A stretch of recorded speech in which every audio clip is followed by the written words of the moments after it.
What I'm not gonna allow to happen is to have some piece of shit call me an N-word multiple times. It almost got down into brawl, bro. That's what almost happened. Shit almost went down. I'm gonna be honest with you. It's always a good day when the Uncle Ruckuses like the Hodge twins get checked and put in their place. And they're like, that's not true. I'll be able to stop you. And I was like, okay, let's count to 5 and test that, right? You want to count to 5? That's what I told them. I count 2 guns. This is light work for me, right? Both of them, they share a brain cell, okay? they passing the brain cell back and forth. They're like, so do you watch our show? I was like, no, I don't watch your show. Because they were asking, well, what do you think is the difference between us and you? Kevin, he was trying to pronounce differentiation, and he couldn't pronounce it. He was like, what's the different? I was like, well, one is that I can pronounce differentiation. Over the past few years, black right-wing content creators like the Hodge twins and the Cartier family have been massively rewarded with views, followers, and money, all for pushing anti-black talking points and parroting alt-right narratives that racists love. It's like the pot calling the kettle black. You know, I am prejudiced, but everybody's prejudiced. I wouldn't say I'm anti-black. I'm hard on black people. Yeah, y'all need some criticism. People call me especially a sellout, bro. Like, if anybody's selling out, it's the ones that's attacking me. It's typically a trend of violence from one right. Well, we know black people are more violent. We know this, but that doesn't mean that just like he said, we don't want to go around the violence either. It's not a race thing. It's a violent thing. We don't want to go around violent people. If we go to a HBCU there, or somewhere where maybe not HBCU. That's a terrible example. It's still so crazy to me that black men willingly turn their platforms into safe spaces for racists to go in their comments and openly disrespect, attack, and shit on black people. At this point, the entire theme of their channels is black fatigue. That's why it's going like this. That's why I'm talking to you like you listen. You all listen. No, you talking to him like that, both these cops, because you are. That's why you talking to him like that. And you out here spreading black fatigue. They have no respect for themselves. I would never go on TikTok and complain about somebody taking my EBT or it's becoming late. I'm already embarrassed that I'm getting government assistance. Yeah. These people going online with damn bonnets on, complaining about it. I'm like, it used to be shame, but shame is removed. And they constantly bash black people, the black community, the culture, any chance they get. And what's funny is their content is so lazy and boring. Death Star's funny. That's the game. That's funny. I just don't think, the people out there, if you get offended by that, but then you go and you listen to rap and they talk about killing each other and they really do it, then that, you stepping over pennies to pick up, or you stepping over dollars to pick up pennies. Like we just saw this video with Taraji P. Henson. We got that video? Yeah, it's just like the stupidity amongst black liberal women, man, and brainwashing people that look up to them, especially they're stars. People listen to them. Well, that's what I say. There's an infrastructure built to just keep the black. Yeah, y'all got that video? The only entertainment value for anybody watching it would be their anti-black sentiments and them throwing black people under the bus while trying to prove to these white conservatives that don't respect them anyway that they're the good ones. To be honest, I don't want to live in the United States of America if it's not majority white. Once it becomes majority non-white, it's going to be a much different country. It's going to be a much different country. I understand that feel wholeheartedly because I don't want to live in a country that's majority non-white because it would systematically change our country. So, of course, people like the Hodge twins crumbled in real life when they had somebody like Lucs on their podcast and he checked them for the disrespect of black people. Why don't you go to Africa? Since we was kings and everything. I was like, why are y'all saying it like that, right? Are you aware of the history of Africa? Were there not kings in Africa? And he was like, I don't care about Africa. Then why are you talking? Why you have Africa in your mouth if you don't know anything about Africa, huh? But I'm Jew. Welcome to the channel. Please like and share the video. Don't forget to sub. Now, let's get into it. I did a podcast with the Hodge twins about a few days ago, okay? And it got pretty heated because they got exposed, right? I made them look like Tweedledee and Tweedledum. I made them look like the Sambo soldiers that they are. It don't take much to make the Hodge twins look dumb because they are not very articulate people to start with. They are the definition of dumb gym bros. So for them to even be into politics and never know what they're talking about has always been funny to me. But conservatives don't need much from tokens like them. They only need them to shit on black people so that they can get in the comments and do it too. And they hit me up. I'm like, yo, what are we talking about? He's like, okay, we're gonna be talking about this. Let's get a date. I'm like, bet, right? I'm in LA, they in Vegas. So I spend time, I spend money to come to this podcast. There's me, the Hodge twins, this other black guy, another black guy, and then this Arab, right, the Palestinian. And we're going back and forth, and eventually it's looking bad for them. They're getting blasted. Because I'm bringing up data, I'm bringing up facts. They clearly don't understand per capita versus raw numbers. Because I ask them, hey, can you give me a stat for black people? And they're like, 1350, 13%. I'm like, okay, watch this. Can you give me a stat for white people? Got him! All of them, they only use black on black crime or like the violence statistics for black people. They never talk about any of the crimes that white people are the leading categories for. Kidnappings, molestations, that type of stuff. It's always just the black on black violence or the homicide ones. We're not looking at the false imprisonments. We're not looking at, we're not looking at any of that. We saw Officer Tatum get exposed for that too. Whites are more likely to commit crimes against children. Whites are more likely to commit crimes against co-workers. Whites are more likely to commit crimes against individuals who are inside of their families. Now, that is also for the FBI.gov, but are you using that as a pretext? Are you using that as a pretext to follow all white people and think that they are child molesters or about to commit a crime against You're trying to, the FBI statistics are on conviction rates.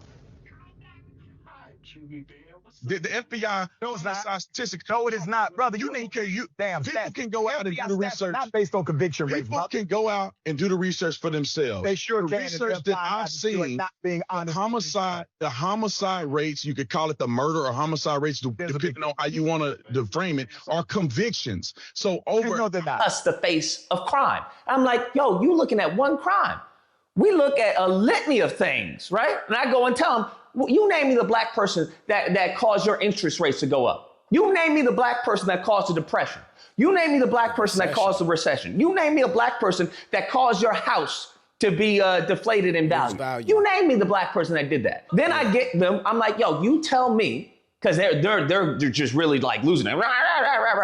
This is light work for me, right? Because both of them, they share a brain cell, okay? they passing the brain cell back and forth so they can talk to me. It is really interesting that they have a platform as big as they do. I know they already had a platform and a following from the gym stuff and working out, but the fact that they have a political-based platform, because they never make any good points between the two of them, they're not really articulate, they don't have anything really interesting to say other than to talk shit about black people. And the Cartier family is the exact same way. I'm like, I'm not even worried at all. So I ask him again, I'm like, yo, can you name me how black racism, because that's what they want to say, oh, everyone's racist. Okay, well, I was like, can you name me how black racism has negatively impacted white people as a whole? Whenever people bring up black people are racist, how does black people being racist or not liking white people hurt them in any way? How does it hurt their job or business opportunities? How does it hurt their borrowing? Anything. It doesn't. Because black people generally aren't in positions of power where even if they disliked or hated a white person, that they could hurt them economically. Racism implies you have not just prejudice, but the power to do something with that prejudice. I may say, I hate you. I hate white people. I hate them. It's not going to change you getting that loan. I can hate you all the way to the bank. That whereas white racism says, not only do I not like you, but I'm going to change the impact of where you can live. I'm going to determine with that racism where your powers are. You following me? Whereas this entire structure in the United States is built on systematic racism, where it favors white people and hurts black people generally. This mofo brings up, well, what about... What about this story with the white girl and everything? I'm like, that's anecdotal. This mofo doesn't know what anecdotal means. I'm talking to actual retards. And that's why I tell them. I was like, this is borderline mental retardation. This mofo doesn't know what per capita means. This other mofo doesn't know what anecdotal means. He's like, I'm telling you, this is proof. I'm like, that's anecdotal, fam. I'm talking about as a whole. He's like, oh, you just see race. This country was founded off of race. Right? We look at the 1790 Naturalization Act. Y'all know what that is? No. I see that a lot online. You see that a lot on X. White people will come in black people's comments and conversations and be like, all y'all talk about is race. We're talking about things in response to race or reactions to something that happened based on race. It's not that all black people see as race. It's that the world only sees us as being black and we have to respond to it. That's what they're spamming right now. How is white men of good stock, right? Good moral character. It wasn't until 1860 or whatever that birthright citizenship came involved. Right. And I'm like, yo, if they had not just been racist, if they had just paused on their racism, we wouldn't have to worry about all the immigrants and everything that's happening. Y'all said black Americans who are descendants from chattel slaves are now considered citizens, so be it. But that's not what they did, right? They said, well, anyone born here can be a citizen. And you see how Trump is trying to say exactly what they meant it for, as, hey, this wasn't supposed to be for everyone, it was supposed to be for them. That's the point that I was making. They didn't like that. Then they're trying to tell me, oh, you just dealing in the past, right? Because of racism. So I'm like, okay, you're trying to act like the past doesn't have an impact on the present or the future? And these dingleberries told me no. I meant to say yes, they believe the past has no impact on the present or the future. And that is another dumb argument that I hate, where people want us to just get over slavery, get over civil rights, get over all the things that happened to our ancestors, which set us back further as the black community. Again, you can point to the hundreds of years of head start that white people got with buying property, building wealth, getting education, getting jobs at fair pay, where black people had to fight every step of the way to achieve those same things. And we still haven't really on a general basis, because there's still a huge pay gap based on race, which starts at 16 years old, and most black people never catch up to white people, even if they're equal. And I hate that argument that there weren't entire industries built on cotton, which came from free labor of black slaves, which made white people rich at the expense of black people. Now, I did a whole live stream of this after, because I was blown away by the stupidity. If I say fuck you on this camera, I'm gonna say fuck you in person. Yeah. These mofos thought it almost got down into brawl, bro. That's what almost happened. Shit almost went down. I'm gonna be honest with you. It almost went down, fam. Dead ass. Like, they had to stand up. They were like, everybody calm down, calm down. Yeah, nah. That's not how that works, bro. Because I said this, I'm dealing with the sea of stupidity. I want you to understand, while I'm giving them this work, we have the Palestinian, the pale white Palestinian who's interjecting, right? Trying to say, well, that's not true. That's not true. Oh, what about white people? Oh, it's white people bad, huh? White people. I'm like, who is this? So throughout the interview, I'm telling him, have him have a seat. Yeah. Tell him to have a seat. So he keeps on interjecting. Now, what I will say is these niggas is a little sensitive. And when I mean a little, I mean a lot. And when I mean these niggas is coons, they are some coons. And they some old coons. This nigga's 50 years old. I was like, nigga, you niggas is 50 years old? God damn. But I didn't know the Hodgetwins were 50, but I guess so. They've been in content for a long time. They were doing the fitness content for a long time. So if they are that old, it makes sense. Yeah. Tell him to have a seat. So he keeps on interjecting. He's like, you don't want any of that. I was like, no, I do. I do want some of that, bruh. Tell him to have a seat. Because he keeps on peanut gallery, right? That would be frustrating for anybody to deal with. It's literally 3 versus 1. But every single time I address him, they get on me. Hey, it's not, he's not in this. I'm like, is this how y'all conduct the interview? Does he interject like this? And they're like, yeah, sometimes. I'm like, as frequent though? They're like, yeah, right. So I'm trying to ignore him. But the first time he was like, oh, we're all N-words, right? To the Jews. And I heard that. I'm like, what the F did you say, right? I'm not allowing someone to just say the hard R, right, in my presence. No one else responded to it. The 2 black men that were sitting down didn't respond to it. The twins didn't respond to it. I'm the only one. So I'm in a room full of Sambo soldiers. A room full of Uncle Ruckuses acting like they didn't just hear that. What I'm not gonna allow to happen is to have some Palestinian piece of shit call me an N-word multiple times. Yeah, that's crazy. It's furniture moving at that point. What I'm not gonna do is allow some fucking white Palestinian call me an N-word, a hard R, 2 times. That's what I'm not gonna do. Oh yes, bro. Yes, I'm dead ass. Their producer, their fucking, I don't know, their manager, their microphone guy, whoever. That's what this mofo said. And they allowed that as black led to people? shit getting out of hand. And they have this Palestinian, he talks about how he fled Palestine because of what was going on, and now he's with his family. Right?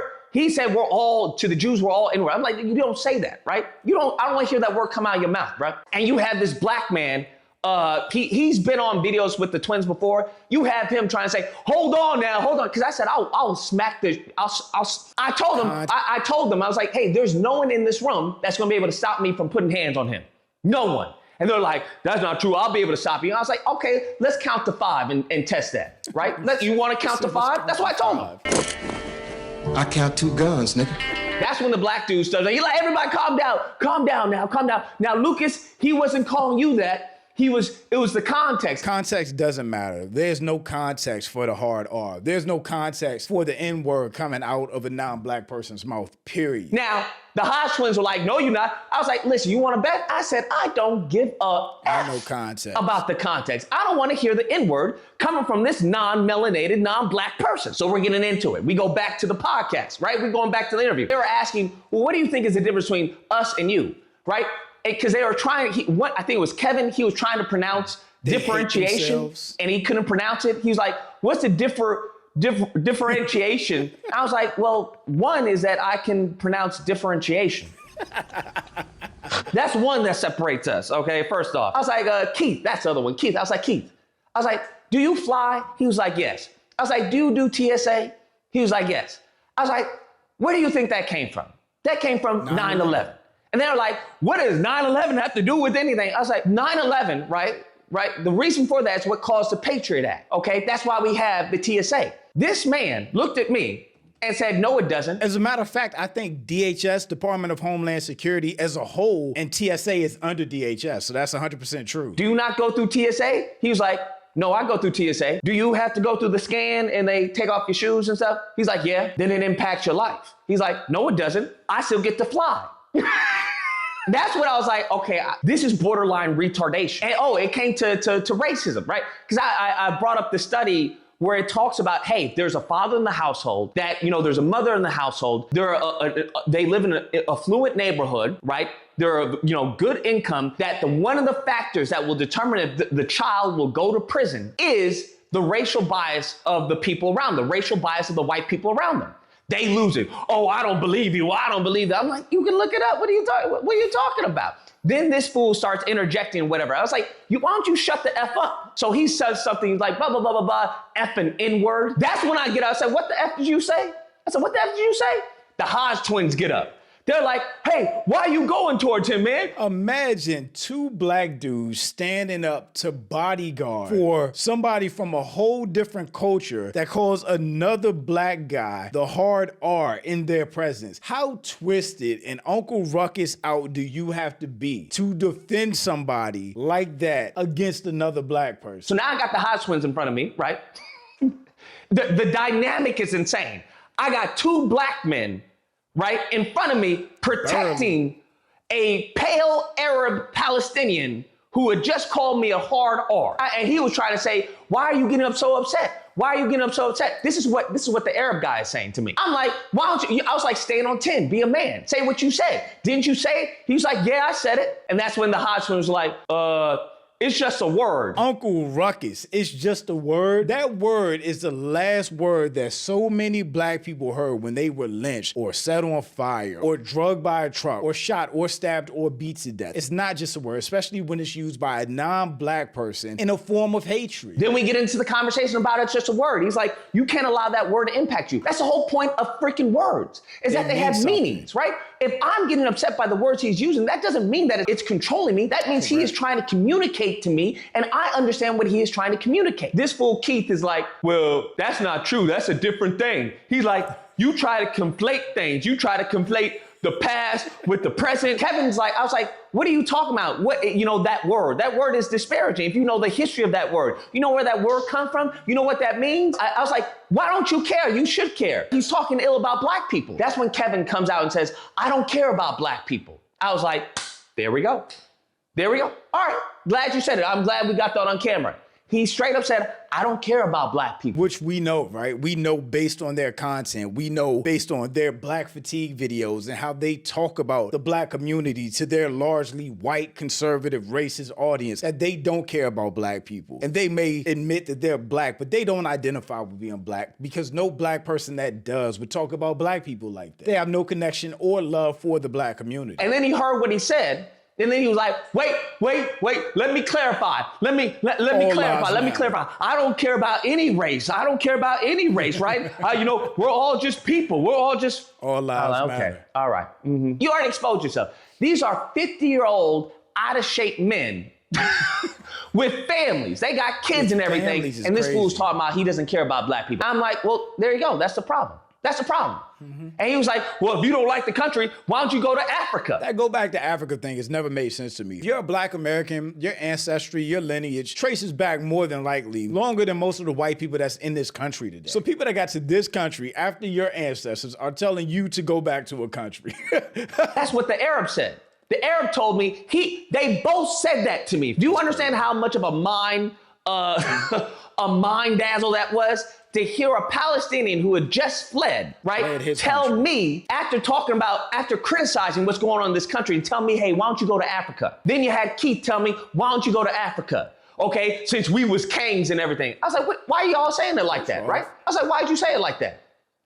Are you aware of the history of Africa? Huh? Were there not kings in Africa? And he was like, I don't care about Africa.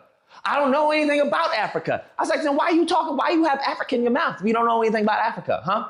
Why are you disparaging Africa? Because he was like, if you don't like it here, if it's so bad here, then go to Africa. I was like, what do you mean? What does that mean? Furthermore, that mindset of just go to Africa, we wouldn't have this country. I said in another video, but you know, Black Americans never fled our oppressors. We never ran to another country or tried to start over somewhere else. We stayed, we endured, we fought, we marched, and all the things that we fought for are the benefits that immigrants come here and enjoy today. You don't like it, just leave, okay? Just leave, man. What's the issue? I was like, no, what did they do? They threw that tea into the water, right? They fought. They bled and fought for this. Because no, it was not about, hey, if you don't like it, then leave. We wouldn't have gotten as far as civil rights. We wouldn't have gotten affirmative action. We wouldn't have gotten the right to vote. And I started listing off all the laws. And they silent. They just... Because they don't know. I'm just exposing their ignorance. Anyways, it ends... we take a picture. I'm like, I'm not smiling, bro. And then afterwards, they wanted to take a picture. They wanted me to smile. I'm not fucking smiling. What the fuck am I smiling for? You niggas is the enemy. What am I smiling for? Taking a picture cheesing with the ops. Smile? Nigga, the best you can get is a smirk. Nigga, my upper corner of my lip goes up slightly, nigga. That's the best you gonna get. You ain't gonna get no fucking teeth. These mofos think it's a game. They really do think it's a game. Lucas needs to be applauded for having that much patience and self-restraint, because after I get called the N-word, not once, but twice, it's either furniture moving or I'm excusing myself from that room before something else happens. I know in me, I don't have it in me to finish that podcast, let alone be taking a picture with them goofballs. And they get upset because I was like, you guys, you have a comprehension problem. So Keith starts getting upset. Man, you done said I have a comprehension problem. You call me stupid. You are. What I should have said is like, what are you getting so upset? I thought they were just words. That's what I should have said. And he was like, oh, see, you can't say anything to him because he thinks he knows everything. I'm like, no, you guys are just wrong consistently. I don't know what they were expecting. I really don't know. But listen, two of them versus me, it still wasn't a fair fight. Because both of them make up like a half of a man, okay? Both of them make up like a half of a brain, bruh. They do be finishing each other's thoughts. Allegedly, right? The person who I've been in contact with, I believe is the same Arab guy. He told me that upon me leaving, they kicked him out and fired him. And they don't plan on releasing the episode. They don't plan on releasing the interview. You know, if they're refusing to release the podcast, they got embarrassed bad. Shout out to Lucas for showing up and calling them out on their racist, ignorant bullshit and really just showing up for Black people. At this point, I'm just glad we have so many platforms, especially on YouTube, that are calling out these racist, anti-Black, ignorant platforms like the Hodgetwins, the Cartier family, Myron, and really just poking holes through all the BS that they talk. But shout out to my channel members. I appreciate y'all. Thank you so much for the support. Thanks for watching. Y'all let me know what you think about all this in the comments. Also, make sure you check out the next video and don't forget to follow me on Instagram for behind the scenes and life stuff, and I'll catch you next time. Peace.